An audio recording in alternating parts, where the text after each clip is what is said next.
2009 मध्ये शरद पवारांनी माढ्यातून निवडणूक लढवली तेव्हा त्यांनी सिंचनाची कामं करण्याच्या मोठ्या घोषणा दिल्या होत्या.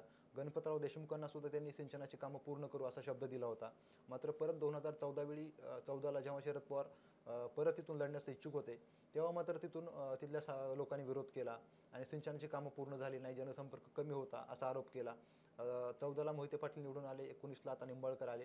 तर या मागील 10 वर्षांमध्ये ज्या काही दुष्काळी भाग आहे माढा लोकसभा मतदारसंघामध्ये, तिथं काही सिंचनाची कामं झालीत का? आणि आताच्या सध्याचे जे खासदार आहेत रणजितसिंह निंबाळकर, यांच्या कामाबद्दल तुम्ही समाधानी आहात की नाही? हे बघा, सन्माननीय शरदचंद्रजी पवार साहेब 2009 साली माढा लोकसभेचं प्रतिनिधित्व करायला आले.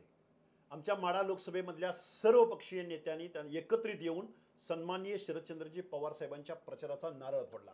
त्यामध्ये शेतकऱ्यांच्या कामगारांच्या प्रश्नावरती रात्रंदिवस काम करणारे बाई गणपतराव देशमुख, वंदनीय स्वर्गीय गणपतरावजी देशमुख यांच्या हस्ते तो नारळ फोडला गेला अकलूजच्या ठिकाणी.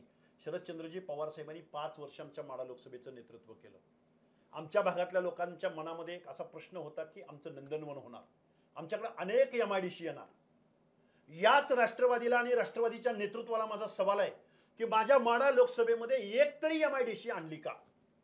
माझ्या माढा लोकसभेमधल्या ज्या अपुऱ्या पाण्याच्या योजना होत्या, ज्या 1995 सालामध्ये सुरू झालेल्या होत्या, त्या आत्ता कुठंतरी वर्षानुवर्ष काम करून सुद्धा 15, 20, 25 वर्ष काम करून सुद्धा त्या योजना ओढ्यानं नाल्यानं ते शेतीचं पाणी फक्त त्या पाझर तलावापर्यंत पोचले, त्या गावापर्यंत पोचले, पण गोरगरीब शेतकऱ्याच्या शेताच्या बांधावरती त्या योजना आजही पोचलेल्या नाहीत.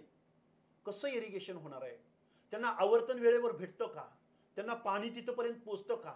माझ्या सांगोला भागामधल्या लिफ्ट इरिगेशनच्या टेंबू आणि म्हैसाळ योजना, त्यांना वीज पुरवठा होतो का? त्यांना वेळेवर पाणी मिळतं का? त्याच्यामध्ये इरेग्युलेशन होतं का?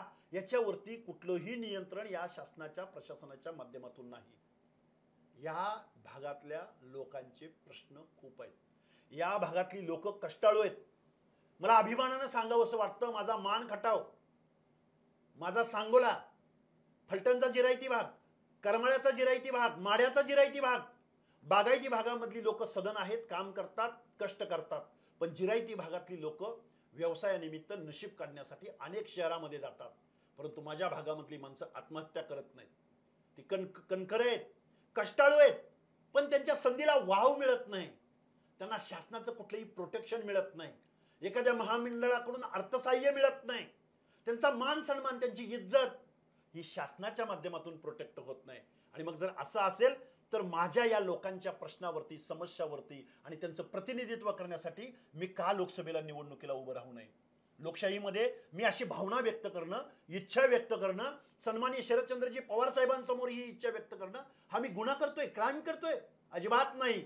माझ्या बहुसंख्य लोकांच्या जिसकी संख्या जितनी बारी उसकी सत्ता में भागीदारी, भागीदारी नाही, त्या भागाचं प्रतिनिधित्व, त्याच समूहामधला माणूस, त्याच समूहाच्या व्यथा आणि वेदना माहीत असलेला माणूस या देशाच्या संसदेमध्ये गेला पाहिजे, ही या लक्ष्मण हाकेची इच्छा आहे, या कार्यकर्त्याची इच्छा आहे.